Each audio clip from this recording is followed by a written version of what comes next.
welcome everyone. It's really great to see you all here, making time to think about your well-being or perhaps your team's well-being. I'm Emma Abson. I'm the senior academic at Trivandi Academy, and we are delighted to have you here for our second well-being webinar. I think a lot of you know us already, but just in case, the Trivandi Academy was launched about 18 months ago to support the professionalisation of the major event industry. And working in a company like Trivandi, where we offer advisory services for design and delivery of major events, we recognise that you can't deliver exceptional major event services without having exceptional workforces. And for us, that means you've got to have happy and healthy team members. So we launched our wellbeing programme about 2 months ago now to help people specifically in the event industry to think about their mental health and their physical health. What we recognised was there's lots of wellbeing stuff around. We know there's lots of information out there, but there isn't really anything specifically for the event industry. So we work with our amazing colleague, Jackie Edmiston from Elevate, to put together this wellbeing programme. And our first one focused on recognising signs of mental anxiety, stress and burnout in yourself or in others. And I think my colleague is actually going to share the YouTube clip for that, the recording of that. So you can watch that back if you missed that one. This one, we're really looking at the challenges of live event delivery, and we're looking at some of the ways that you can keep yourself well when you're in the midst of that really challenging time.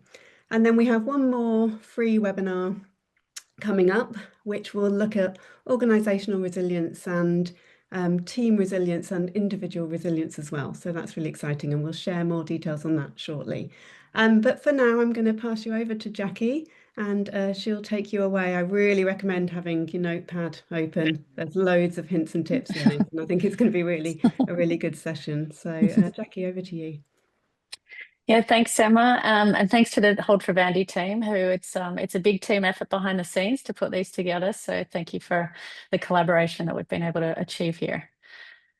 So like we did in the first one, I just want to ensure that everyone has kind of a moment to arrive. And what I mean by that is just kind of stepping into this meeting with as much presence and awareness as we can bring to the next hour. So if that means kind of putting the phone down, turning off any other distractions and just kind of being, and just take a moment to kind of breathe, connect with your feet on the floor, and let's just allow ourselves this time because wellbeing is important. So we want to, as much as we can, learn more about it.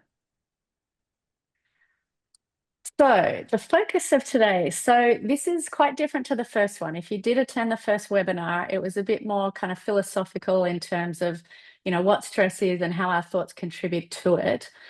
Today is very, very practical. So we're looking at practical on-site tips that can help your well-being, knowing some of the constraints that we face when on-site. And I do want to caveat today by saying, I will offer like a whole laundry list of things that you could be doing. But I don't want that to create any overwhelm. So the invitation is to cherry pick, okay? So out of the laundry list that I present, what 1 to 2 things, maybe 3 at a push, are some things that you can take with you on site, okay? So try not to get too overwhelmed by the choice. It's more about having the agency to choose, okay? And to pick something that works for you.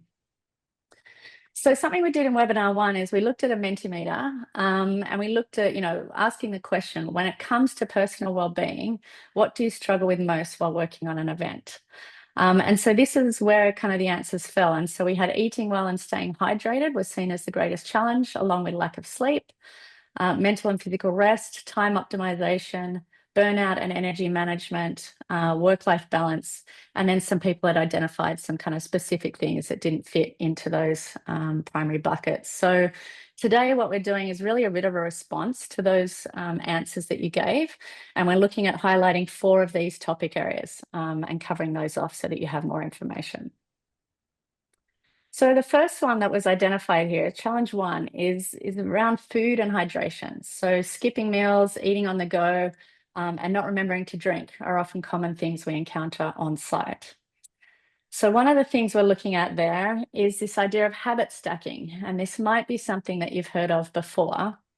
But it's the idea of pairing a new habit with an existing habit or a routine. So essentially, you're already doing something. Why not just add something else to that? And that extra thing to add would be eating or drinking. So having a think as we go through this, what's an existing habit, no matter how busy you get on site, that you continue to do? And then if you know what your routine on site is going to be like, what is something there that you might be able to stack eating a snack or drinking some water onto? Okay. So these are some of the options I came up with. We're always brushing our teeth. Doesn't matter how busy we get on site, we still have to do that. We still have to get dressed and undressed in and out of our uniforms if we have one. There's often a transit, in some cases there's not. So I just worked an event where I was based in a hotel and it was a conference. And so I was literally moving from my hotel room down to the conference room within the same hotel. But in that case, you can create an artificial transit, okay? So you can walk from your room instead of taking the elevator, and that commute is the stairwell, for instance. So there's always some element of transiting. Meetings, so we should be having at least 1 to 2 meetings while on site. So typically the day might start with a briefing, the afternoon or the evening with a debriefing. And that might be an opportunity too, especially if you're not leading the meeting, to bring a bottle of water, your water bottle, and actually drink or take a snack in that moment. Toilet breaks. I know it sounds funny, but we still have to go no matter how busy we are. So use that as a cue, okay? So before you go, have a drink of water. When you come back, have a drink of water. Something like that. And if you want to use the chat now, I'm happy to hear other habits that you might have on site, for instance, that will still continue no matter how busy you are. And those can all serve as this kind of trigger, if you like, or a cue for pairing eating or drinking onto. So I'll keep moving, but I'll try and look at the chat and see what people are putting in, if anyone's got something else to add. So we kind of look at props and preparation and intention with this. So in terms of props, something I've started doing is bringing on site with me a spork, and you can think about camping cutlery as well. But this gives you the option, if there's a kiosk or something near your venue, if you're not in a fixed perimeter, for instance, you can buy your own snacks and water, etc., outside the venue, maybe bring it back to your hotel room or wherever you might be staying, and then you've got the capacity to eat, to cut, to do what you need to in the room. So in the same vein, camping bowls, plates, mugs, chopping boards. I mean, it sounds complex, but if you go to a camping store, you can find all of this stuff that packs up really easy and doesn't take much room in a suitcase. But it does give you the option of being able to fix things for yourself outside of proper meal times, for instance. You might want to also consider a water bottle carrier or a camelback. Again, it depends on kind of what you're wearing for a uniform, and you might not have the ability to do that, but just a sling with a water bottle in it, for instance, is a helpful way of just being constantly reminded of drinking, of staying hydrated. And then you might also think of snack containers that you can keep on you.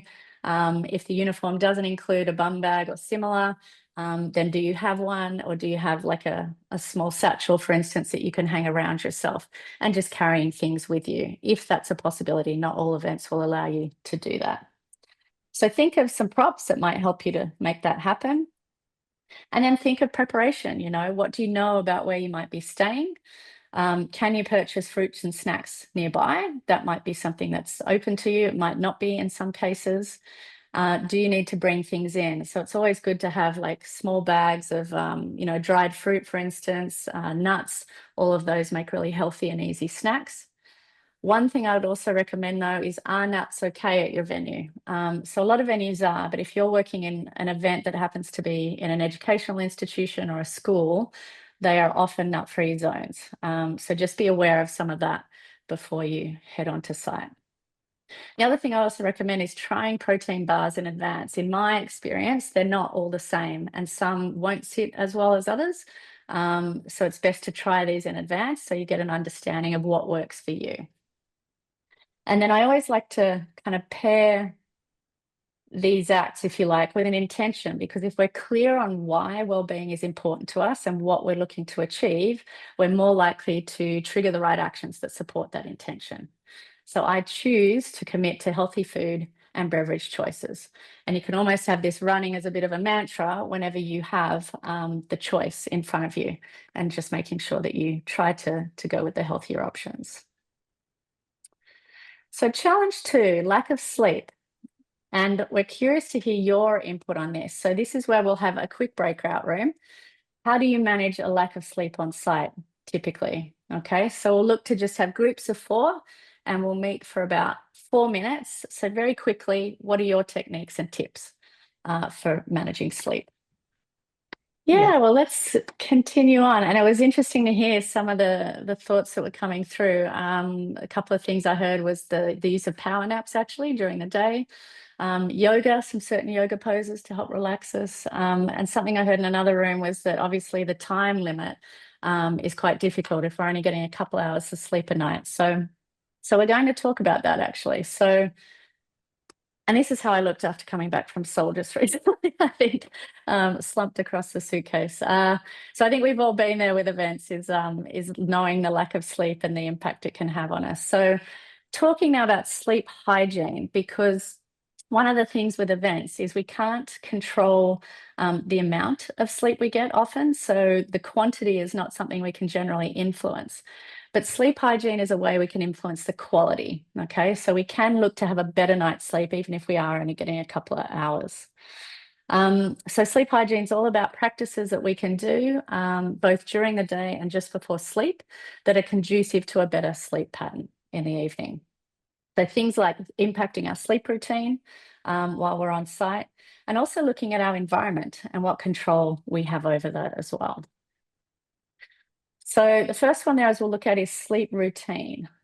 And essentially, we're really trying to identify what are the controllables in a situation. So not trying to get bogged down in, we've only got 2 hours or 4 hours of sleep. Trying to think of, okay, how can I make that the best use of my sleep time as possible? So sleep routine, a recommendation that is existing around device use is trying to not use a device 30 minutes or more before you go to sleep.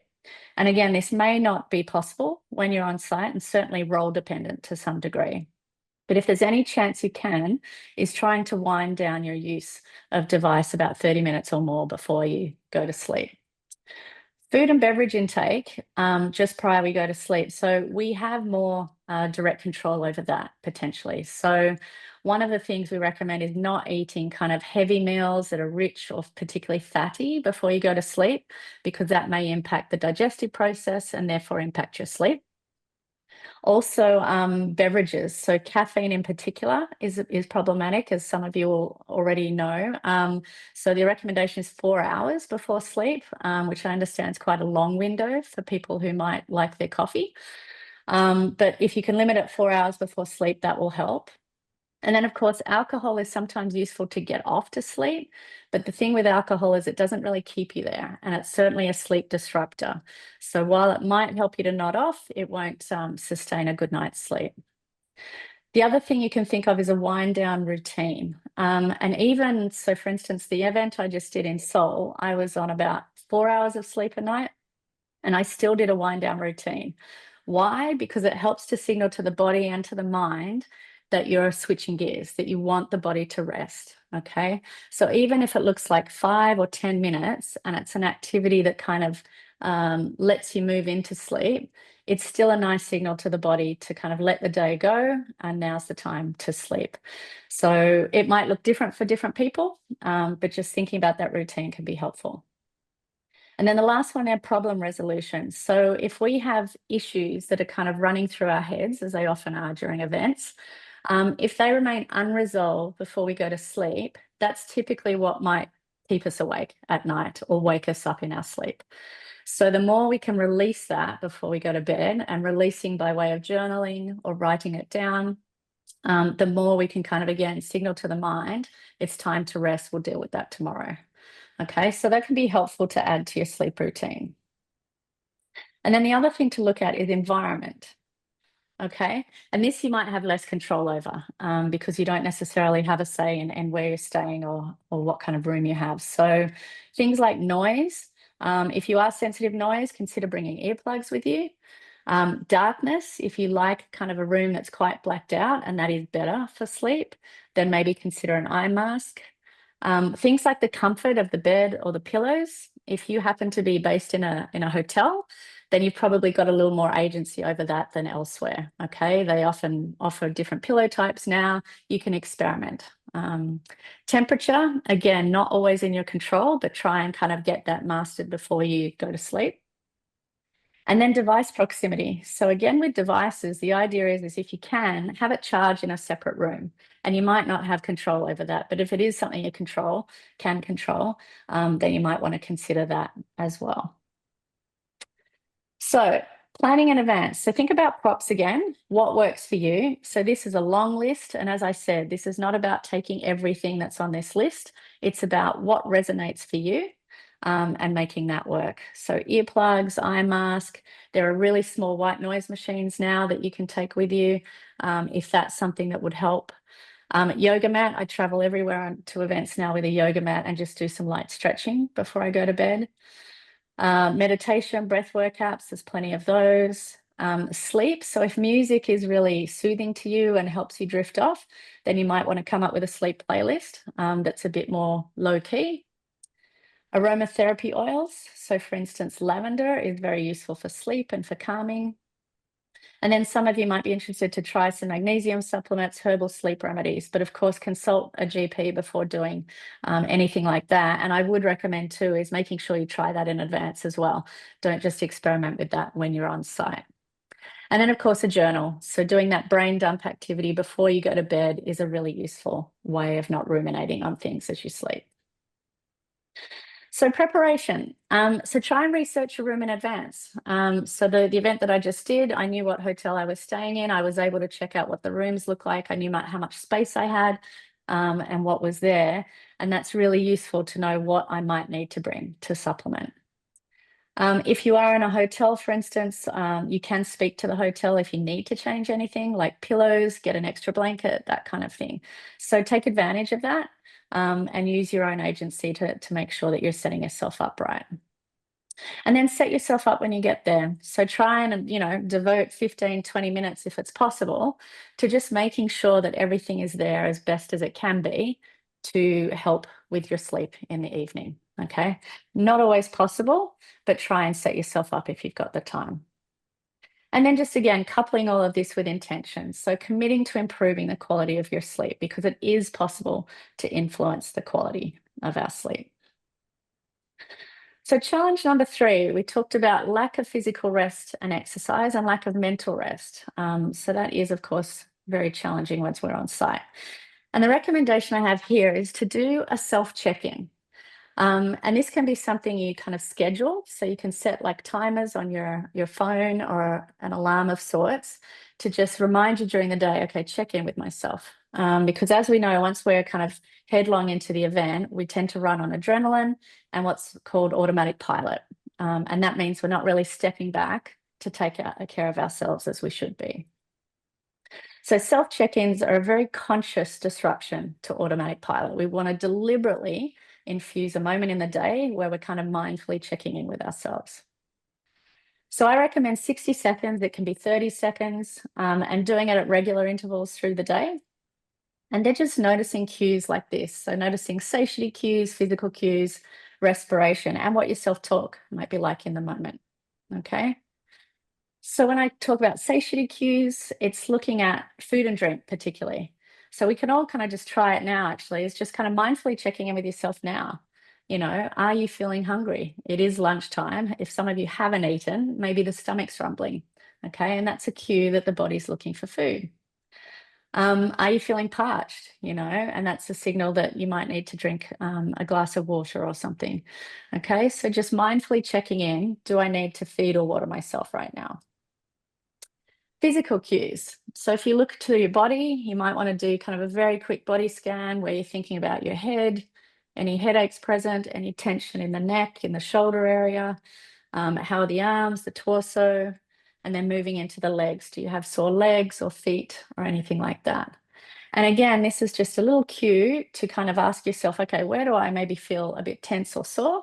And what can I do now to alleviate that? And it might be the case of doing some shoulder rolls, a little stretching, a little massage roller for the foot, anything that might give you some respite from those cues.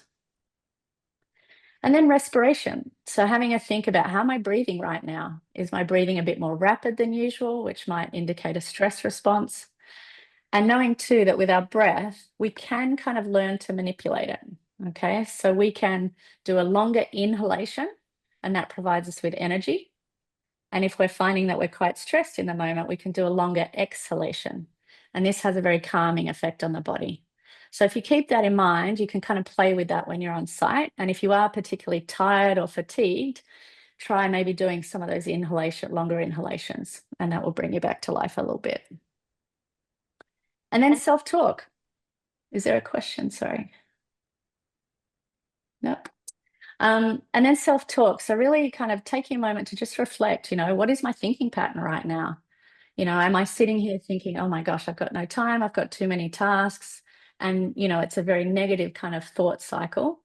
Or am I thinking, I've got a lot on, but okay, I'm going to get so-and-so to do this. If I do this over there and I schedule the time for this, then I'm going to be okay. So you might be thinking quite positively and, kind of forward thinking, or you might be having some negative thought patterns. So just checking in and making sure that you're kind of responding to that if need be. So planning in advance again. So starting to see, so these are more kind of physical tools for any kind of pain that you might be experiencing. So yoga mats, stretch bands, foam rollers, massage guns, all of that. Affirmation cards, so not something for everyone, but these can be useful for negative thought patterns, to kind of look at those. Aromatherapy oils. So again, lavender is good for calming, and actually peppermint is very good for energizing. So these can be helpful in the moment too if you need a little bit more energy. And then a journal. I always say bring a journal, because getting your thoughts out of your head and onto paper is always a useful thing, because the more it stays in here, the more you start to overthink things. So preparation. So making sure that you're practicing some of this in advance, particularly breathwork techniques, particularly listening to particular meditation apps, is you want to find something that works and that works before you're on site. Okay, so you want to identify your go-to tools, and then you can activate them in the moment, rather than trying something in the moment and thinking, oh, I don't really like this one, it's not working for me. And then thinking too about setting up your alarms. So I mentioned kind of just going into your phone and setting up alarms. And I would recommend kind of every 3 hours. So maybe starting at 6 in the morning, 9, 12, 3, 6 p.m., 9 p.m.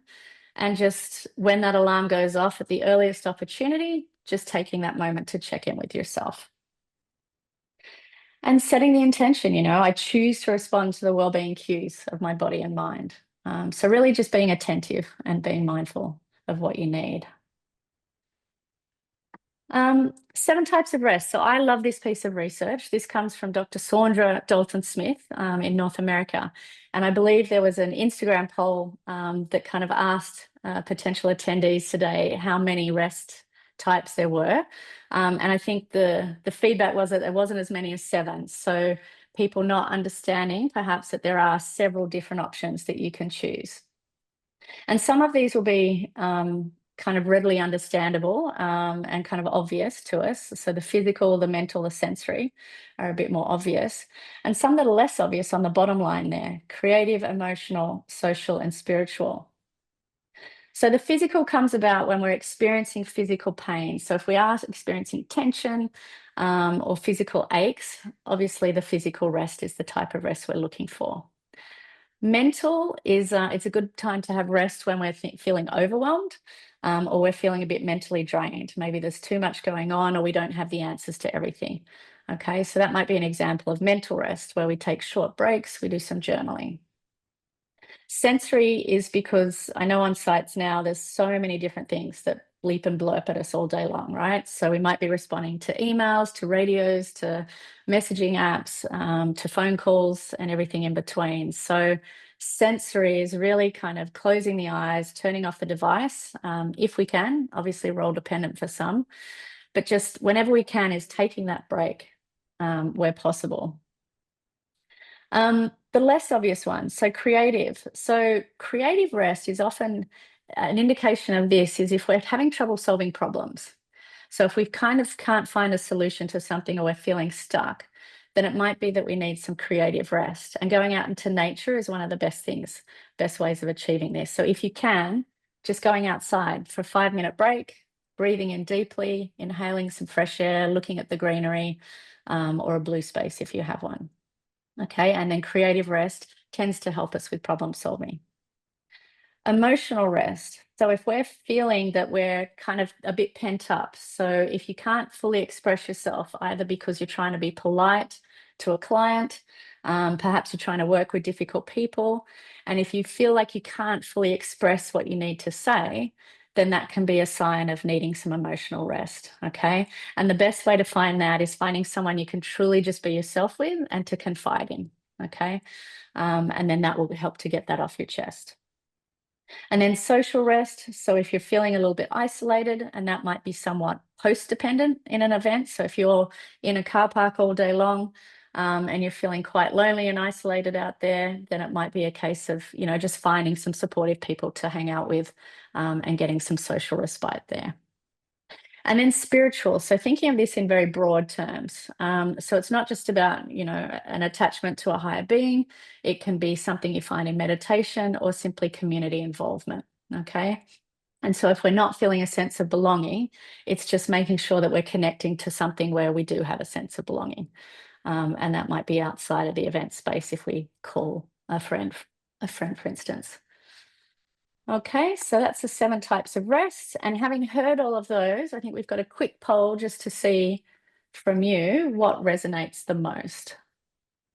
Okay, so challenge 4. So this is something that really underpins everything else. And sorry, while I just check the time. So energy management and work-life balance. So this is something that's obviously critical for us all during an event. And I think Emma's going to drop a little handout into the chat group that you can download. And there's a reflective exercise there, which will help you to kind of learn more about yourself so that you can activate energy management techniques. So when we think about energy management, we're really looking at, understanding ourselves better so that we know what types of energy we need to manage, is the best way to put it, kind of thing. So being able to answer all of these questions will give you the tools, if you like, to know what will work for you.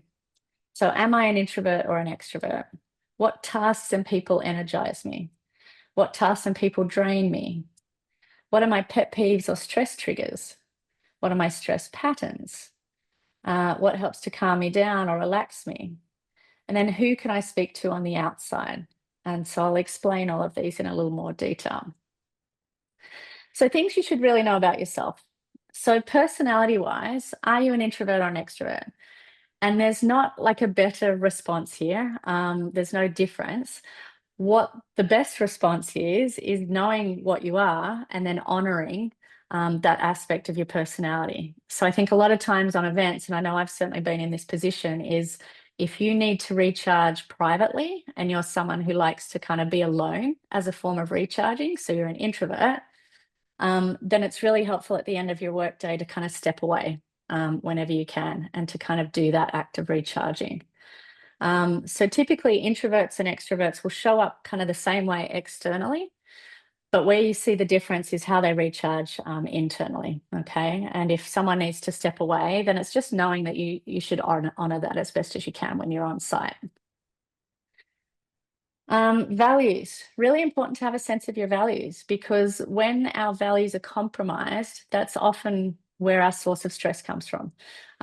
So if we feel we're compromising, then that's what builds our stress and makes it difficult to work. So if we have a clear sense of what those values are, we can recognize when we're feeling a bit anxious, for instance, that maybe that's come into conflict somewhere. And then that just gives us the knowledge to be able to respond to that in an appropriate way.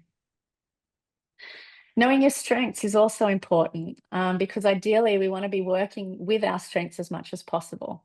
And working with our strengths also creates that sense of flow that we know is a beautiful place to be in, right? So if you think of the bell curve with stress, you've got kind of bore out on this side, you've got flow, which is that bell shape, and then you've got burnout on the other side.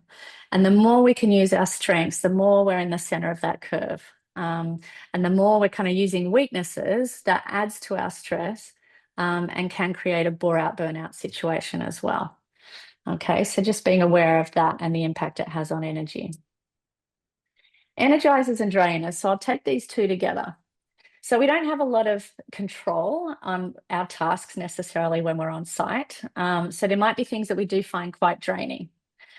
The importance of knowing the answers to this, so what do I find draining versus what do I find energizing, is we can, for instance, help to manage it better. So rather than do a full day where we know that everything kind of on our task list is quite draining for us, it might be a case that we can speak to other members of the team or your line manager and see if some of that can be maybe delegated to somebody else on the team who maybe finds it more energizing than you.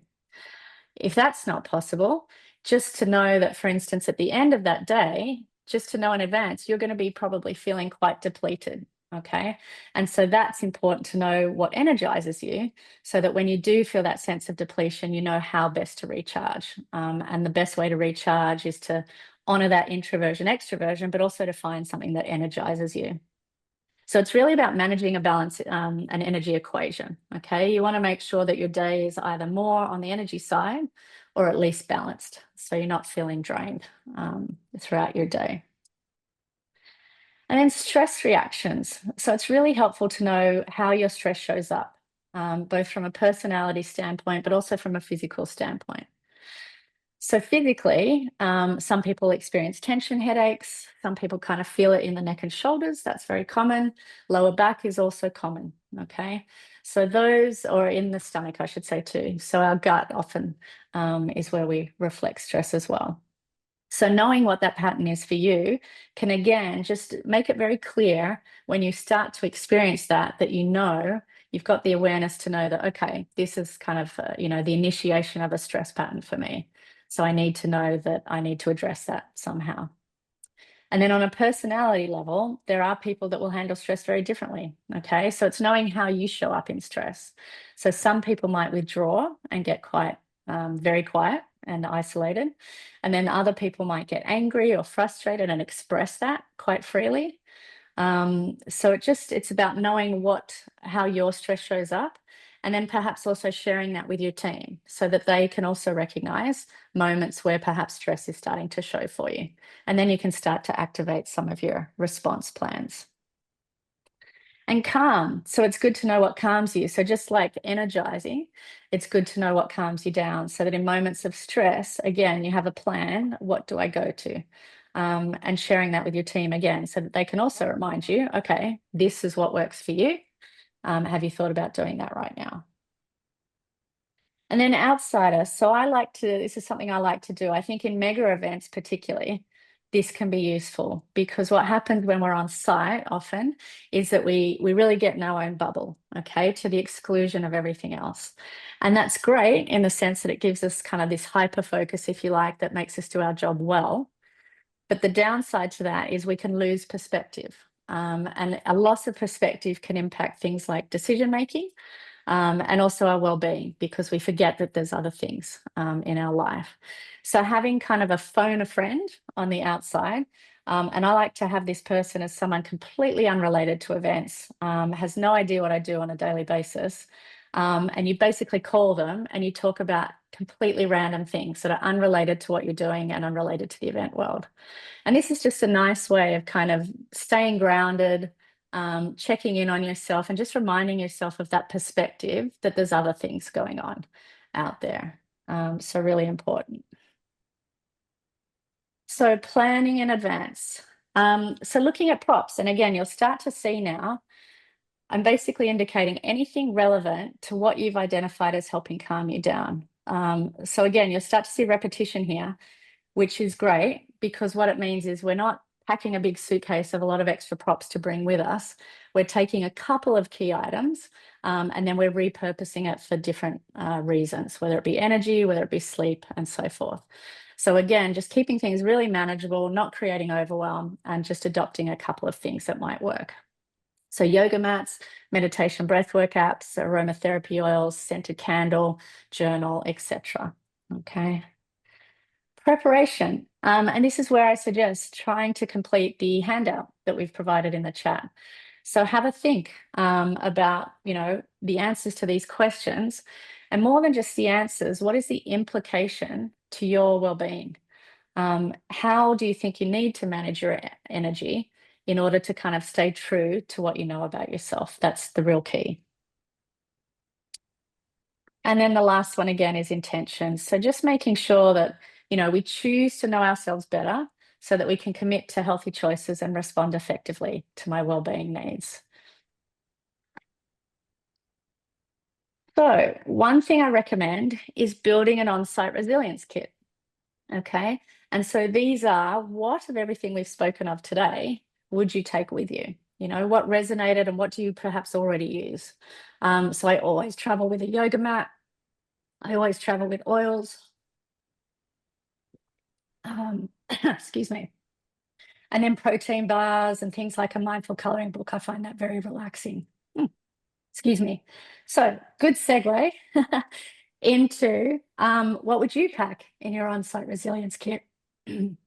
So just looking for what's going to work for you. That's the key thing. So let me also present here. Oh, let me just share the screen again. Okay, so having a look at that. Excuse me.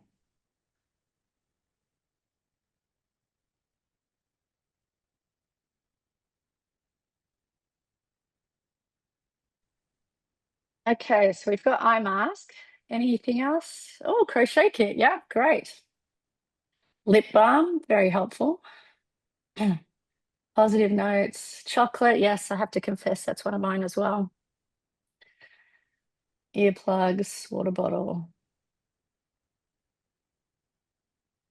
Yeah, great. So we're seeing a few different things here, which is great. And this is exactly why this exercise is useful, because not everything works for everyone. So it's really an experimentation in finding what works for you.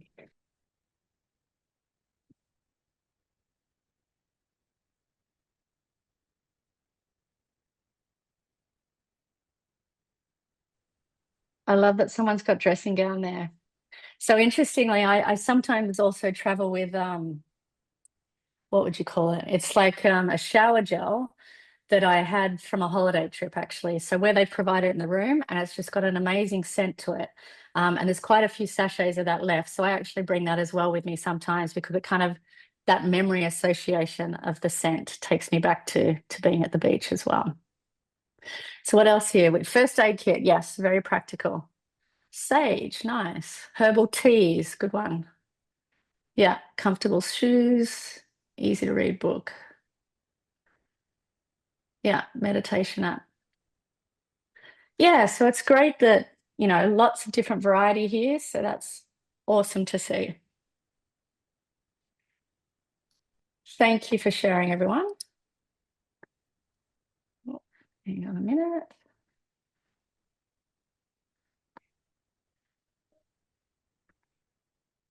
Okay.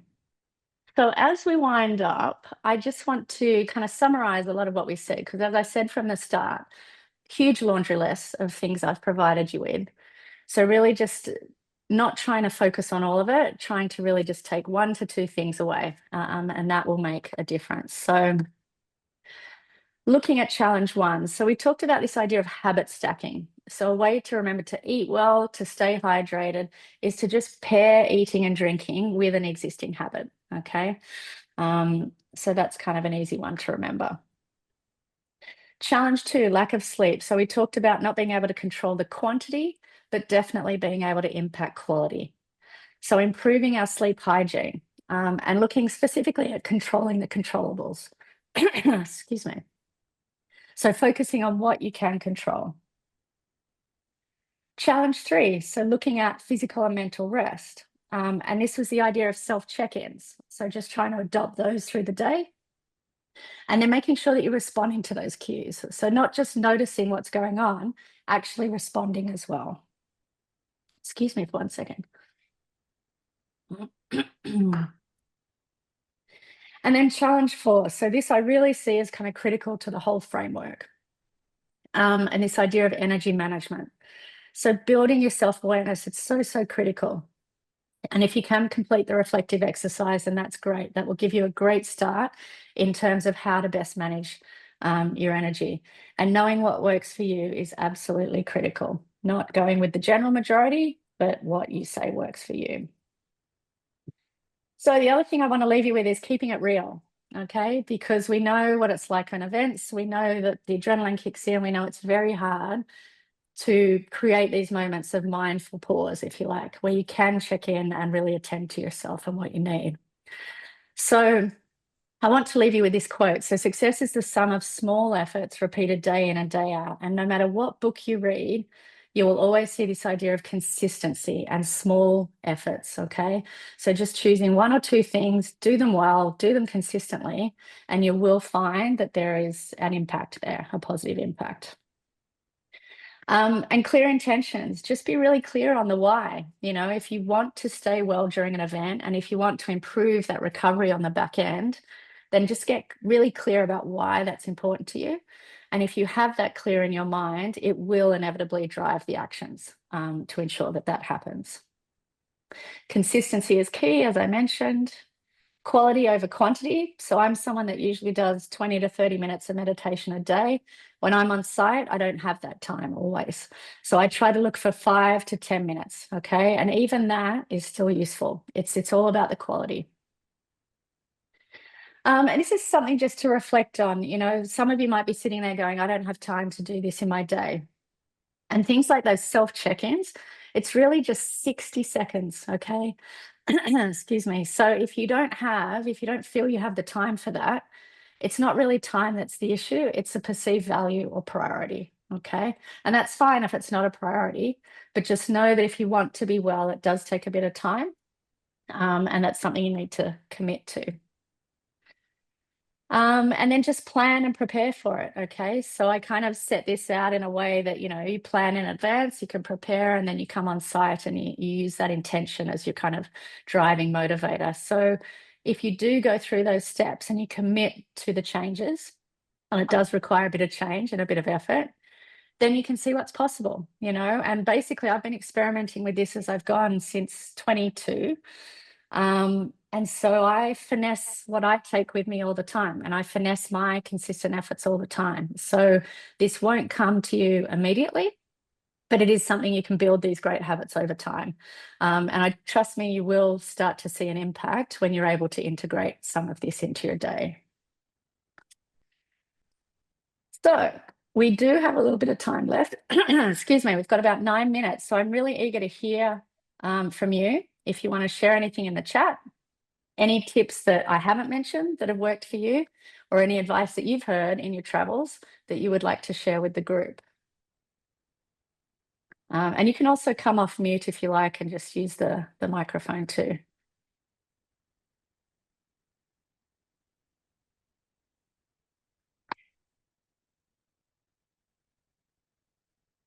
And Emma, I cannot see. Oh, there we go, the chat. You can see it. Oh. Extra pair of shoes. So just reflecting on some of the comments in the chat. Getting outside, big difference to me. Yes. Thank you, Nicola. Yeah. Energy bars, extra pair of shoes. Yep. Really helpful, really practical. Chocolate, another one. Okay, like the idea of habit stacking. Great. Yeah, I like that use of the word empower, Phil, because all of this is about giving you the agency, okay, and creating empowerment around the team. And we do have agency more than we probably realize. Yeah, I think there's a lot of people almost it's that changing mindset. You said it, it's the importance of priority. It's that Mm, giving yourself that 5 minutes and leadership and being empowering yourself and being empowered, being positively empowered to do it, I think. And that's some yeah. really good practical stuff there. Yeah, thanks, Phil. And that's also a key for managers as well, I think, is that empowerment's key, but also modeling that behavior yourself and making sure that you are quite open with saying, hey, I'm going to take a 5-minute break, I'll be back soon, is something that will provide that permission to the team as well to do the same thing if needed. Yeah. Yeah, thanks, Phil. Yeah, and Karen said too, it's important that other teams members are allowed to do it as well. Quite a few, Jackie, in the chat about leaving on time, knowing when to tap out. I really like the one about letting go of the FOMO. You don't have to be involved in everything when the Yes. event's live. I think that's really Yeah, hard, isn't it, to leave when your shift ends. And muting absolutely. group chats and things. I think that they're really good tips coming in there. Yeah, that's very true, actually, because I think FOMO does impact us as event professionals a bit because there's always, as we know, so many events that occur after your shifted day as well. So it's embracing the JOMO, which is the joy of missing out. So it's getting used to, if I miss that, I'm going to have a really good night's sleep and I'll be on fire tomorrow. So it's just a shift in mindset, isn't it? Yeah. Okay, so yeah, Fernanda's talked about self-check-ins as well and self-talk. All is well, you're doing your best. Yeah. Yeah, no, that's a really good little mantra there as well. Yeah, I think sometimes, Jackie, we say it to each other, don't we? But we forget to say it to ourselves. So I think that's Yeah, a really good tip. yeah, really important. And muting WhatsApp, yeah, it's kind of it's dedicating, particularly you know, when you can, is taking time away from devices actually and getting past the thought of you're going to miss something that's important. If something's important, someone will get hold of you through another means. So sometimes you can just allow the phone to be over the other side so that you're not seeing the notifications, and just, you know, 2 minutes, 5 minutes, whatever you can manage is useful. So muting WhatsApp was a great idea too. Mm. Saying no, yes. And that's an important part of self-care, saying no and getting used to saying that. And it's a full sentence. I like that it doesn't have to be explained. I'm enjoying the Oh, ROMO, relief of missing yes. I was just reading that as well. I haven't heard that one. That's great. out. Thanks, David. Um, Yeah, and Anthony says too, connecting with people on a personal level, and that's part a little bit of that rest, isn't it? So a little bit of the social and emotional rest is treating people as humans first, you know, and then kind of a working bee second, let's say. Pause, breathe, then react. Yes, and we talked about that a lot in webinar 1. So really important to kind of follow that step as well.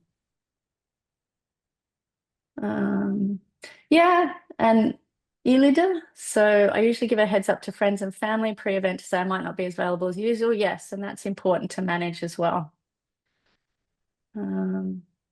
Yes, that's a good one too from Verity. So good scheduling and resource management is a really critical part of this as well. So we can be constrained with what efforts we can make with wellbeing, and part of it is also kind of operating at a team level and an organizational level to know that scheduling and resource management is also part of the puzzle. Yeah, so also Gunnar talking about silence.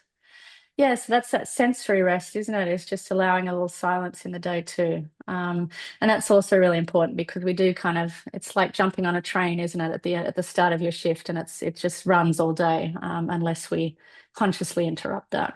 So great. Thank you everyone for sharing. And I think we've just got the last row. So I'll hand back to Emma. And again, thank you for coming today. I hope you got something out of it that you can take forward with you. Jackie, thank you so much. I told you it was packed full of hints and tips, and I hope you all found something useful in there. I think I'm going to take away the self-check-in. I really like that. And also the creative rest, which was something completely new to me when I heard about that. So thank you, Jackie. Thank you so much for your expertise. And thank you everyone for joining in and sharing your thoughts and habits and things that can help others as well.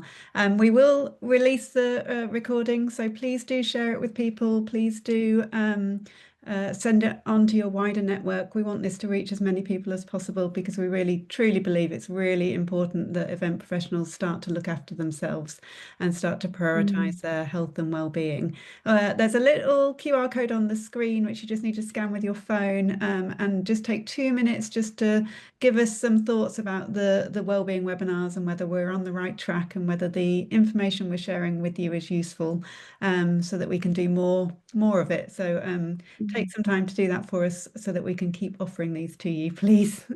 Jackie, thank you very much for all of your energy as usual and expertise, and thank you everyone for joining us. Thanks everyone. Have a great afternoon.